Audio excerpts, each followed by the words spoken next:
Hello नमस्कार दोस्तों, स्वागत है आपका आपके अपने ही चैनल स्टडी फॉर सक्सेस में। तो हम लेकर आ चुके हैं आपके लिए जो लेखपाल और एसएससी और एनटीपीसी के एग्ज़ाम में इम्पोर्टेंट क्वेश्चंस बनते हैं 1857 का विद्रोह के, वो सारे क्वेश्चंस हम यहाँ पर कवर करेंगे। उससे पहले हम आपको थ्योरी पढ़ाएंगे। ये जो थ्योरी पढ़ाई जाएगी वो थ्योरी इतनी इम्पोर्टेंट होगी, अगर आप एक बार सही से समझ लेते हैं इस थ्योरी को तो इसके सारे क्वेश्चंस आप अच्छे से अटैम्प्ट कर पाएंगे। ठीक है, तो आप बिना समय गवाए इस वीडियो को जल्दी से कंप्लीट कर लेना। इससे पहले मैंने एक वीडियो और दी है जो आपको ऑडियो टाइप में सुनने को मिलेगी। उस वीडियो को जाके आप इसी चैनल पर देख लेंगे, सिर्फ सुनते रहेंगे, 2-3 बार सुन लेंगे, आपको बहुत सारे अच्छे से समझ में आ जाएगा। बहुत बढ़िया वीडियो मैंने वो प्रोवाइड की है। और अगर आप पहली बार चैनल पर आए हैं तो एक बार चैनल को सब्सक्राइब जरूर कर लें, जिससे कि आपको आने वाली वीडियोस मिलती रहें और जो इम्पोर्टेंट कंटेंट प्रोवाइड किया जा रहा है बिल्कुल एग्ज़ाम पॉइंट ऑफ व्यू से वो आपको मिल सके। तो बिना समय गवाए स्टार्ट करते हैं। सबसे पहले 1857 का विद्रोह एक शताब्दी के असंतोष का विस्फोट था। मतलब 100 वर्षों से जो शोषण चल रहा था हिंदुस्तानियों का, भारतीयों का, उस शोषण को वो सहते जा रहे थे। तो उसके बाद जब कहते हैं ना कि पाप का घड़ा भरता है तो बहुत ज़ोर से विस्फोट होता है, फटता है, फूटता है। तो उसी तरह से ये चीज़ें हुई थी। ब्रिटिश साम्राज्य की 100 वर्षों की नीतियों और शोषण का अंतिम परिणाम था। तो उन्होंने इतना ज़्यादा शोषण किया था ईस्ट इंडिया कंपनी वालों ने, जिससे कि ये विद्रोह में कन्वर्ट हो गया।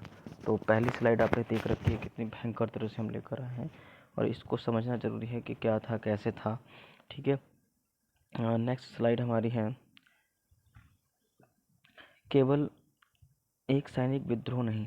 आपको लगे कि 1857 में केवल एक सैनिक, बहुत सारे लोग थे, कई लोगों के अंदर आवाज़ थी। होता है ना कि कई लोग अंदर से बिल्कुल भरे हुए हैं बट बोलना नहीं चाहते हैं, चाहे वो किसी के प्रति हो, कोई शोषण कर रहा है उसके प्रति, समाज में शोषण कर रहा है कैसा भी, उस चीज़ को लेकर लोग बोल नहीं पाते। लेकिन जब मौका आता है तो सब खुलकर चीज़ें सामने आती हैं। तो उसके उसी तरह से ये विद्रोह भी चल रहा था। जब समय था उस समय में लोग कैसे सरवाइव कर रहे थे वो चीज़ें देखने लायक हैं। अब जब इसको रियलाइज़ कर पाएंगे अगर सही से तो आपको झकझोर देगी आपको वो स्टोरी, अगर आप सही से समझेंगे इस चीज़ को। केवल एक सैनिक विद्रोह नहीं था बल्कि संपूर्ण व्यवस्था के विरुद्ध आक्रोश था। जो पूरी व्यवस्था चल रही थी, लोगों का कामकाज, रहन सहन और जो अत्याचार चल रहे थे, वो सब चीज़ें यहाँ पर दिखाई गई हैं। सबसे पहले अधिकांश विदेशी इतिहासकारों ने इसे केवल एक सैनिक असंतोष तथा चर्बी युक्त कारतूसों का परिणाम बताया, किंतु ये अपूर्णतः सत्य, मतलब पूर्णतः सत्य नहीं है। पूरी तरह से ये सही नहीं है कि जो यहाँ पर बोला कि चर्बी युक्त कारतूस वगैरह, बहुत सारी चीज़ें थी जिनको मतलब छुपाया गया। बहुत सारी ऐसी चीज़ें थी, जैसे हम बोल सकते हैं कि भूमि हड़प नीति, डॉक्ट्रिन ऑफ लैप्स था, और उस पर भारत पर कब्जा था, राजाओं को अपने अंडर में करना, बहुत सारी ऐसी चीज़ें थी जो चीज़ें चलती जा रही थी। ठीक है, तो शासन करने का अलग तरीका वहाँ अपना रहे थे। सो हम स्टार्ट कर लेते हैं एक बार फिर से नेक्स्ट पेज पे आने से पहले इसकी कुछ इम्पोर्टेंट लाइनें हैं वो आप एक बार समझ लें। भारत में अंग्रेजी साम्राज्य की स्थापना जो कि 100 वर्ष वहाँ पूरे हुए थे, उस 100 वर्षों तक उन्होंने राज किया था।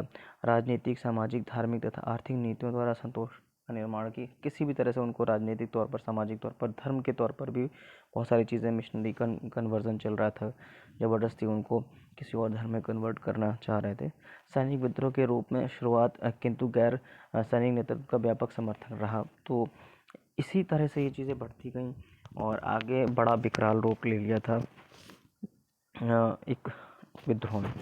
ठीक है, और नेक्स्ट स्लाइड हमारी आती है, असंतोष के 4 प्रमुख जो स्तंभ थे वो क्या क्या थे, आपको सामने साफ साफ नजर आएंगे। एक तो इकोनॉमिक, दूसरा सामाजिक धार्मिक जो वो था, और राजनीतिक पॉलिटिकल जिसे हम कहते हैं, और सैन्य मिलिट्री। चारों को सही से समझेंगे, मतलब सस्ते दामों पर कच्चे माल का निर्यात हो रहा था यहाँ से। मतलब भारत में बहुत सारी चीज़ें ऐसी बनती थी, पैदावारी थी, शुरू से ही पैदावारी है अच्छी रही है फसल की, चीज़ों की, वो बाहर जा रहा था विदेशों में सस्ते दामों, ज़बरदस्ती वो, क्योंकि वो कब आए ही इसलिए थे कि यहाँ पर आके कब्जा करेंगे, यहाँ से प्रोडक्शन ईजी सस्ते चीज़ों में हो जाएगा, वहाँ की लेबर सस्ती है इंडिया की, तो इस चीज़ को ये कर रहे थे। और यहाँ से फिर एक्सपोर्ट करवाते थे अपने कंट्रीज़ में, वहाँ पर महंगे दामों में, और वो इनका सोर्स बन गया बिल्कुल। एक मतलब एक होता ना कि पूरा माध्यम बन गया है ना। तो इस तरह से इस चीज़ को इन्होंने बहुत कठोरता से पेश आते थे। भारत में उच्च कीमतों पर ब्रिटिश सामानों की बिक्री। अब समझो कि यहाँ से निर्यात तो वो सस्ते दामों में करवा रहे थे। यहाँ से आपने सुना होगा नील की खेती होती थी, वो सस्ते में बाहर जा रहा था। कपास की खेती थी, सस्ते में बाहर जा रहा था। बट बाहर से जो विदेश से चीज़ें आती थी वो बहुत महंगे दामों में यहाँ पर आती। भारत में उच्च कीमतों पर ब्रिटिश शासन सामान, ब्रिटिश ने जो सामान थे वो यहाँ पर लेके बिक्री करवाते थे जानबूझकर। ठीक है। तो उसके बाद व्यापार वाणिज्य तथा उद्योगों का विनाश हो गया यहाँ पर। भू राजस्व नीतियों के कारण किसान और जमींदार त्रस्त हो गए, क्योंकि उनकी ज़मीनों पर अपनी मर्जी से काम करवाते थे, है ना। तो बहुत सारी ऐसी चीज़ें रहीं। सामाजिक धार्मिक सोशल जो रहे उनमें क्या रहा, वो भी चीज़ें आपको एक बार समझनी होंगी। जैसे ईसाई मिशनरियों द्वारा व्यापक धर्मांतरण, वो वहाँ से जो मिशनरी समझते हैं ना, किराए के सैनिक बाहर से जो आते हैं मिशनरी कहलाते हैं। तो ईसाई मिशनरी आ रहे थे, तो उनका क्या कर रहे थे, धर्मांतरण करवा रहे थे। सती प्रथा पर रोक करवा रहे थे। जो सती प्रथा होता है उस पर रोक एवं विधवा विवाह को कानूनी मान्यता दिलवाई गई। जो विधवा विवाह था उसको करवाते थे। ईसाई बनने पर पैतृक संपत्ति में हिस्सा, अगर कोई ईसाई बनता है तो पैतृक संपत्ति में उसको हिस्सा मिल जाएगा। तो ये लालच दे रहे थे, चलो भाई कन्वर्जन कर लो, तो अगर आप कोई किसी फैमिली में जाओगे तो उसमें हिस्सा मिल जाएगा। रेल डाक तार को धार्मिक भावनाओं पर प्रहार माना गया। ये सब चीज़ें वहाँ पर चल रही थी। तो ये इतनी सारी चीज़ें होते हुए एक लोगों को मन में बहुत सारी बातें आई कि इसको कैसे हम चेंज करें।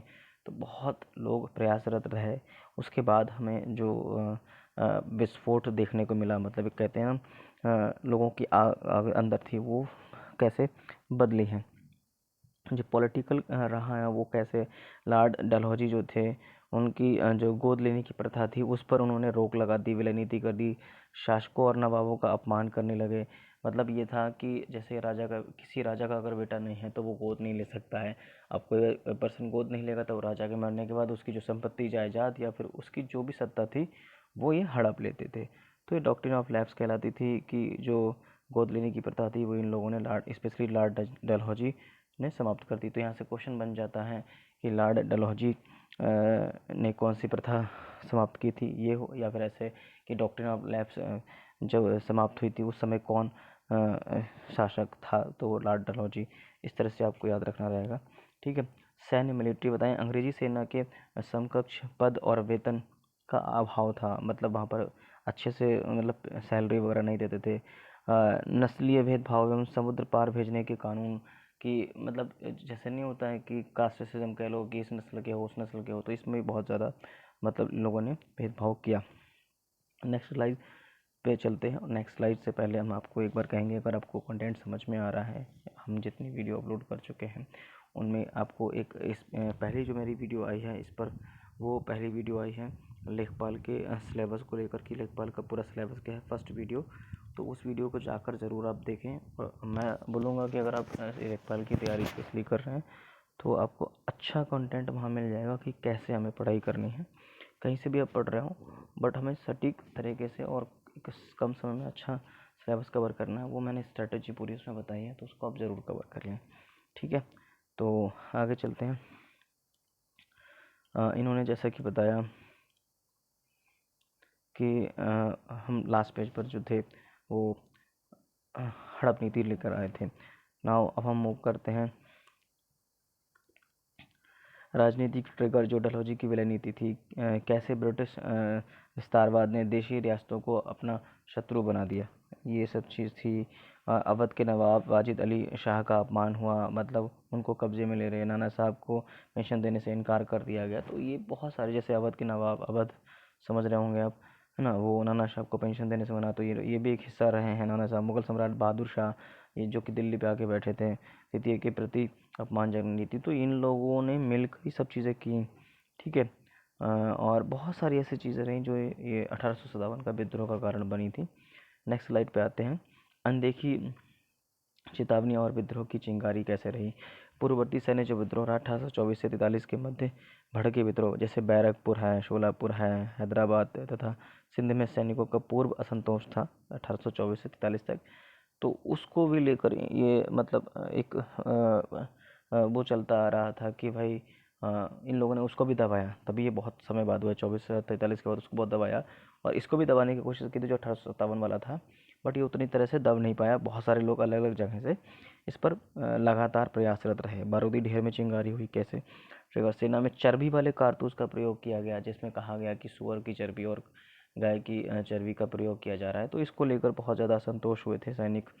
और इसकी जो स्टार्ट हुई थी डेट, अगर आपसे कोई क्वेश्चन बनेगा इम्पोर्टेंट, सबसे इम्पोर्टेंट पूरी कहानी का है, वो आपका 29 मार्च को ध्यान रखना है कि 29 मार्च और 1857। तो ये डेट आप ज़रूर याद रखो, एक अपने जहन में उतार लो। 29 मार्च 1857 को जो ये बैरकपुर की छावनी से शुरू हुआ था, यानी कि पश्चिम बंगाल से। ध्यान रखना, पूछ सकते हैं कि पश्चिम बंगाल की बैरकपुर की छावनी से स्टार्ट हुआ था ये, ठीक है। तो ये चीज़ डेट ज़रूर याद रखना कि 29 मार्च 1857 बैरकपुर पश्चिम बंगाल छावनी में मंगल पांडे द्वारा सर्जेंट पर आक्रमण और उसकी हत्या। मतलब उन्होंने बम फेंक दिया था। सभी जानते हैं कि मंगल पांडे ने उतनी कम उम्र में एक अच्छा वो किया था। तो परिणाम हुआ कि 34वीं NI रेजिमेंट को भंग कर दिया गया, जो उनकी जैसे संसद चलती वैसे, और अपराधियों को दंडित किया गया था। ठीक है, आगे बढ़ते हैं। कहानी समझते हुए चलना, इसके बाद हम इसका सेकंड पार्ट लेकर आएंगे जिसमें हम MCQ करवाएंगे आपको। अब बात आती है कौन कौन सी डेट कहाँ कहाँ पर इम्पोर्टेंट रही हैं। तो जो डेट रही है इम्पोर्टेंट, वो आपको विस्फोट मेरठ से दिल्ली तक का कूच रहा 1857 में। शुरुआत मई में, मतलब 10 मई से हुई थी। मेरठ छावनी में 85 सैनिकों द्वारा कारतूसों का प्रयोग से इनकार कर दिया कि भाई हम ये कारतूस नहीं यूज़ करेंगे, हटाओ भाई, अब इनका गलत तरह से आप लोग ज़बरदस्ती उपयोग करवा रहे हैं। फिर 10 मई 1857 को सैनिकों द्वारा अधिकारियों पर गोलियां चलाना और अपने साथियों को मुक्त कराकर दिल्ली की ओर चल दिए। उन्होंने क्या किया, पहले तो ये मना कर रहे थे भाई हम नहीं चलाएंगे, फिर उन्होंने कहा, तो उन्होंने अधिकारियों पर ही टुन टुन टुन टुन टुन टुन उड़ा दिया सबको, और ये चल दिए दिल्ली की तरफ। दिल्ली पर जब वहीं पहुँचे तो विद्रोहियों का दिल्ली पर कब्जा हो गया। जो ये लोग थे, इन्होंने दिल्ली पर कब्जा किया और बहादुर शाह द्वितीय को भारत का सम्राट घोषित कर दिया। अब ये क्वेश्चन यहाँ से बन जाता है ये वाला कि बहादुर शाह द्वितीय जो थे वो दिल्ली पर कब बने सम्राट? तो 1857 में। डेट अगर पूछेंगे और पूरा पूछेंगे तो 11 मई 1857 को। वास्तविक महत्वपूर्ण तथ्य की बात अगर आप देखें तो वास्तविक सैन्य ये जो दे रखा है, नेतृत्व सेना नेता जो वक्त खां के हाथों में रहा। वो सेना थी, सेना के सेनापति को पूछ सकते उस समय वक्त खां थे। ठीक है, नेक्स्ट स्लाइड पर आते हैं। उत्तरी और मध्य भारत में दावानल मतलब आग की लपटें चल रही। दावानल हिंदी का क्वेश्चन भी आपका, दावानल मतलब अग्नि का पर्यायवाची हो जाएगा ये आपका। ठीक है, तो वो रहा जून जुलाई 1857 की बात है। तो ये जो विद्रोह चल रहा था वो उत्तर भारत और मध्य भारत में ही रहा। जो साउथ एरिया था, दक्षिण भारत, वो लगभग शांतिपूर्वक रहा, उसमें कुछ भी ऐसा चीज़ नहीं हुई। ये जो पूरा विद्रोह रहा है वो उत्तरी भारत और मध्य भारत में थोड़ा थोड़ा रहा है। ठीक है, तो जून 1857 की बात है। ग्वालियर, भरतपुर, झांसी, इलाहाबाद, फैजाबाद, सुल्तानपुर और लखनऊ। ठीक है, ग्वालियर मतलब मध्य प्रदेश में, भरतपुर जो आपका ये भरतपुर राजस्थान का जो भरतपुर है आपका, बॉर्डर यूपी का लगता है वो।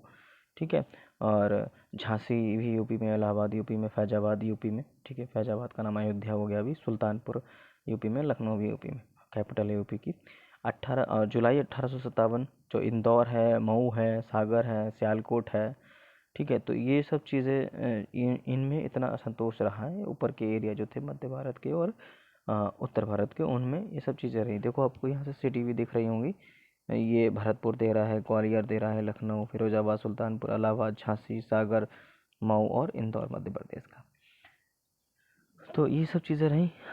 और कौन कौन से इसमें इम्पोर्टेंट पार्ट थे, कभी ऑब्जेक्टिव क्वेश्चन में ये भी पूछ सकते हैं कि कौन कौन से जो जून ऐसे अलग अलग नहीं पूछ सकते आपसे, लेकिन ये ज़रूर पूछेंगे कौन कौन से शहर शामिल थे 1857 में और कौन कौन से शामिल नहीं है। इस तरह से क्वेश्चन बन सकता है यहाँ से। नेक्स्ट स्लाइड पर आते हैं। ये स्लाइड थोड़ी इंपॉर्टेंट हो जाएगी, यहाँ से क्वेश्चन ज़्यादातर बनता है। ठीक है, तो इस स्लाइड को आप ऐसे करके इम्पोर्टेंट रख लेना, स्क्रीनशॉट ले लेना इसका। प्रतिरोध के चेहरे और क्षेत्रीय नेता की बात करेंगे, नेतृत्व की बात करेंगे। जो लीडरशिप रही है वो स्थान है, मुख्य मतलब लीडर थे, और सहयोगी जो सेनापति थे वो। कानपुर से कौन रहा था? तो कानपुर से आपके नाना साहब थे। ठीक है, बाजीराव द्वितीय के दत्तक जो पुत्र, दत्तक पुत्र, यहाँ भी देखो हिंदी आपके काम आ जाएगी, आपकी लेखपाल के लिए हिंदी का भी टेस्ट हो जाएगा। दत्तक पुत्र मतलब गोद लिया हुआ पुत्र, दत्तक पुत्र कहलाता है। ठीक है, तो जिसको गोद लिया होगा वो दत्तक पुत्र, यानी कि जो बाजीराव द्वितीय के दत्तक पुत्र थे, गोद लिए हुए पुत्र थे। और इनके जो सेनापति थे, सैन्य नेता, वो तात्या टोपे थे। ठीक है, छापामार युद्ध के विशेषज्ञ थे, यानी छापामारी युद्ध नीति इनको अच्छे से आती थी। इनको छापेमारी का मतलब है बाउंड्री से घेरा घेरा मार के वहाँ पर युद्ध को जीतते थे ये। ठीक, तो कानपुर से नाना साहब थे, और नाना साहब दत्तक पुत्र थे। दत्तक पुत्र को लिया हुआ पुत्र होता है। तात्या टोपे इनके सेनापति थे, और जो तात्या टोपे थे वो छापामारी युद्ध के विशेषज्ञ थे, स्पेशलिस्ट थे, वो महारथी थे उसमें। ठीक है, लखनऊ से बेगम हजरत महल, जानते होंगे हजरत महल जो बना हुआ है वो लखनऊ में, तो लखनऊ से जो कमान संभाली थी वो बेगम हजरत महल ने संभाली थी। और इनके जो सेना थे वजीर कादिर थे। ठीक है, वजीर कादिर अल्पवयस्क पुत्र नवाब घोषित कर दिया, यानी बहुत कम समय में इनको नवाब घोषित कर दिया गया था। झांसी की बात करेंगे तो झांसी से, भाई झांसी की रानी सब जानते हैं, झांसी की रहने वाली थी वीरांगना रानी लक्ष्मीबाई, जिनकी मृत्यु मध्य प्रदेश के ग्वालियर में अंग्रेजों के से लड़ते लड़ते हो गई थी। ये क्वेश्चन भी पूछा जा सकता है आपसे। ठीक है, और बिहार के जो जगदीशपुर है वहाँ से, यानी बिहार से पूछा जाए या जगदीशपुर से पूछा जाए, कभी बिहार दे सकते हैं कभी जगदीशपुर, पूरा याद रखना। बिहार के जगदीशपुर से कुंवर सिंह थे। ठीक है, ठाकुर कुंवर सिंह, इन्होंने कमान संभाली थी। और दिल्ली में जो सिंहासन पर बैठे थे वो आपके थे बहादुर शाह जफर। ठीक है, और इसके जो लीडर थे वो वक्त खां थे। तो जिनके लीडर दे रखे हैं वो आप ज़रूर याद कर लें एक बार से। और ये स्लाइड तो हम ज़रूर कहेंगे, आप स्क्रीनशॉट ले लो, इनमें से क्वेश्चन ज़्यादा से बन सकता है कि आपका जो नेशनल मूवमेंट है उनमें से सबसे इम्पोर्टेंट स्लाइड ये रहेगी। नाउ बात करते हैं जो दमनकर्ता थे, यानी कि विलियम टेलर, मेजर विंसेंट जो आयर थे बिहार के, और कर्नल नील जो बनारस के थे, वो ब्रिटिश अधिकारियों द्वारा दिन को दमन कर दिया गया था। ठीक है, तो ये जो स्लाइड है वो इम्पोर्टेंट है, इसका ध्यान रखते हुए स्क्रीनशॉट लेना। नाउ बात करते हैं असफलता के जो कारण थे, वो असफल क्यों रहा, अपने का आघात और संगठन का अभाव रहा। विद्रोही पक्ष रहा, जो विद्रोही पक्ष था, ब्रिटिश पक्ष था, उसमें क्या रहा, यानी व्यापक जनसमर्थन के बावजूद असंगठित रूप रहा, कि बहुत सारे लोग होने के बावजूद भी एक संगठन नहीं हो पाया, केंद्रीय जो लीडरशिप थी वो नहीं हो पाई, ठोस रणनीति का अभाव रहा। ठीक है, तो इसकी वजह से थोड़ा सा आघात हुआ, अभाव रहा, असफल रहे। और ब्रिटिश पक्ष की बात करते हैं तो अंग्रेज़ों को भारत के ही कई शासकों का सक्रिय सहयोग मिल गया था। अब इस वजह से जैसे ना अपना भेदी लंका, घर का भेदी लंका ढाए, वो वाली कहानी हो गई, तो खरीद जाते, बिक जाते, उस तरह से उन्होंने कर लिया। और कई सारी इस पर मूवी भी बन गई, अपनी आपने देखी, कई ऐसे हिस्टोरिकल मूवी बन गई जिन्होंने ने विद्रोह को दबाने में मुख्य भूमिका निभाई। जो इंडियंस ही थे उन्होंने, अंग्रेजों ने उनको पैसे दे के खरीद लिया, इस तरह से कर सकते हैं। तो ये सब चीज़ें हुई।